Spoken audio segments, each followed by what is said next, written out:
Bom dia pessoal, professor Cami aqui da PPE, e a nossa proposta hoje é trabalhar com vocês o seguinte tema: a desvalorização da ciência no Brasil. Tema quente para uma redação, possível redação de 2019 no Enem, ou nos outros vestibulares que você venha enfrentar por aí, tá ok? A minha ideia aqui é passar para você alguma base teórica para você engordar um pouquinho a sua redação. Vamos lá? Muito bem. Os textos de apoio que eu usei para preparar a aula e que vocês posteriormente terão acesso através do e-mail estão aqui descritos, tá? Textos que vão servir como base da sua leitura para produzir a sua redação depois, beleza? Bom, o formato da exposição vai ser o seguinte: eu dividi a nossa aula em 4 tópicos, tá? Vamos abordar inicialmente as causas históricas do problema no Brasil. Num segundo momento, a base filosófica. O que aconteceu no século XX que promoveu transformações na ciência, a crise do pensamento científico e a tal da pós-modernidade que tanta gente fala, né? Num terceiro momento, vamos falar sobre a situação da ciência no Brasil atualmente, com o que vem acontecendo nos últimos 20 anos, para finalizar com uma proposta de algumas sugestões de intervenção para você colocar na sua redação, ok? Então, lembrando a vocês que essa aula não é um material completo ainda, é apenas uma exposição para te levar para os textos de apoio, para depois você fazer a sua leitura e entender melhor. Lembrando também que depois eu vou estar disponível ali no WhatsApp para tirar suas dúvidas sobre o assunto, ok? Bom, vamos lembrar que ciência, ela se opõe, segundo o filósofo Aristóteles, à opinião, né? Então, vamos lembrar que ciência a gente entende como um conhecimento que, através de um método científico, propõe provas. Logo, é um tipo de conhecimento que propõe debate, evolução e por aí vai. E quando que isso começa a ser discutido no Brasil?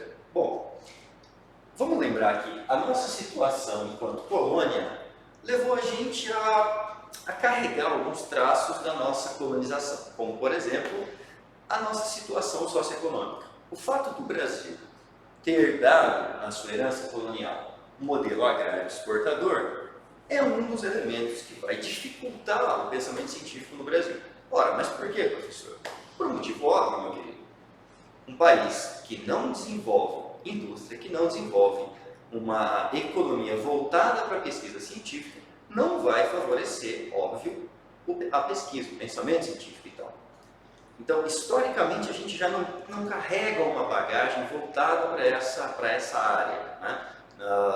Dito de outra maneira, mesmo que a gente invista em pensamento científico no Brasil, esse pensamento científico não se transforma em investimento econômico, ok? Uma vez porque a gente não tem uma economia industrial.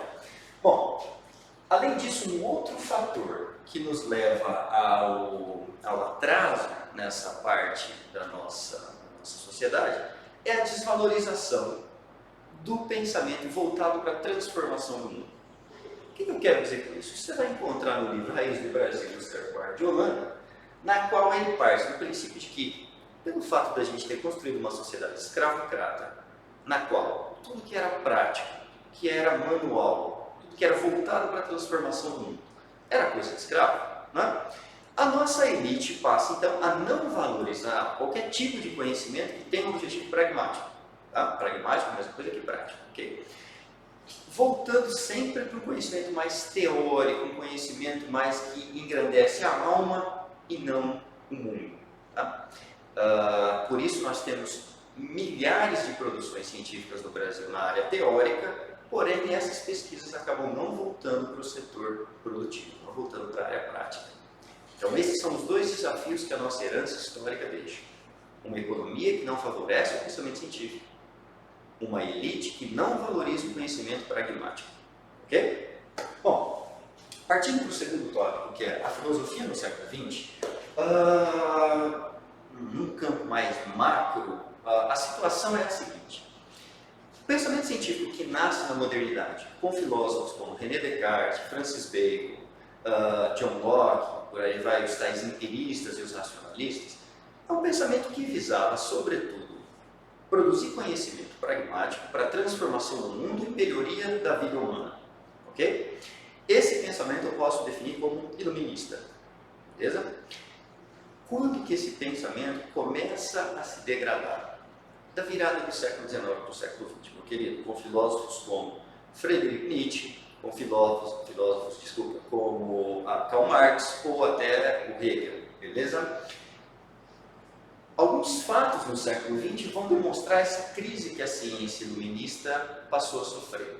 Seriam a crise de 29, a Segunda Guerra Mundial e as guerras que aconteceram pós Segunda Guerra, como a Guerra Fria, a Guerra do Vietnã e outras. Por que esses eventos eles são marcantes para a crise da ciência no século XX? Porque eles demonstraram que a tal da razão, tão valorizada desde o iluminismo para cá, ela produziu mais destruição do que solução de problemas. Posso dizer então que do século XX, metade do século XX até hoje, a gente vive uma crise do pensamento científico. Crise é essa que vai se traduzir numa falta de crença na ciência, tá? Ou mesmo na própria incapacidade da ciência de resolver os nossos problemas, por ter gerado um esvaziamento ético do sujeito, tema que posteriormente a Dor de Horkheimer vai trabalhar muito bem. Tudo bem? Bom, transitando agora para uma situação da ciência no contexto atual do Brasil, nos últimos 20 anos, a gente vem sofrendo uma redução dos investimentos na área científica. Tá? Essa redução, que começou a partir de 2005 e 2016, ela tem um avanço gravíssimo com a extinção do Ministério da Cultura e da Tecnologia, Ministério da Ciência e Tecnologia, que se fundiu com o Ministério das Comunicações, né? Mostrando que os governos, desde 2016, vêm se preocupando em investir cada vez menos na área científica. Tá? Outro problema de 2016 também é o fim da Lei do Bem. Aquela lei, que talvez você já tenha visto em alguma aula de redação, uma aula de história, na qual as empresas que investirem no setor de tecnologia e cultura terão isenção de impostos. Essa lei foi extinta em 2016, o que demonstra que não há interesse de uma parceria público-privada na área científica. A gente assistiu esse ano, em 2019, um corte nas universidades públicas, universidades que são as responsáveis pelo desenvolvimento científico. Ainda tem como agravante o cientista como uma profissão que não é regularizada. O cientista é visto como estudante nas universidades, e a mixaria, que são as bolsas de mestrado e doutorado. A bolsa de mestrado varia em torno de 1.200, bolsa de doutorado em torno de 1.000, 2.500 por ano, né? Que dificulta o trabalho do cientista. Alguns outros apontamentos sobre a ciência na situação atual você vai encontrar nos materiais de apoio.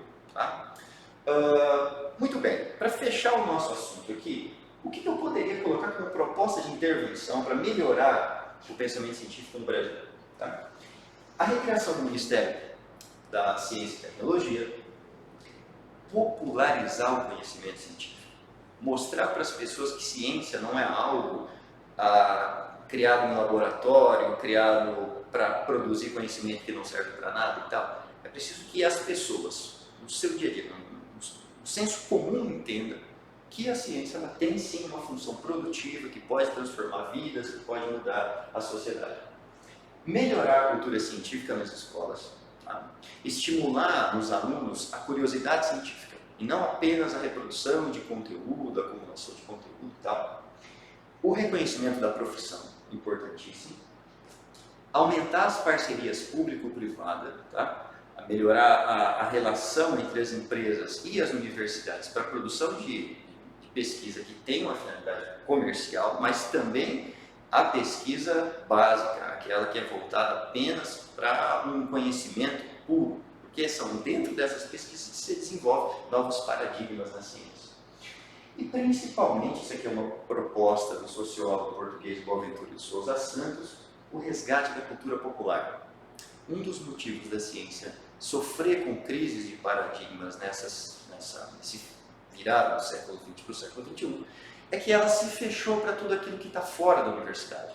Abrir as portas da universidade para um conhecimento pragmático, aquele conhecimento da roça mesmo, aquele conhecimento popular do pescador, aquela avó que sabe por que funciona, sabe das plantas, mas não sabe explicar como funciona, seria uma das maneiras de tentar resgatar a integridade da ciência nesse século XXI.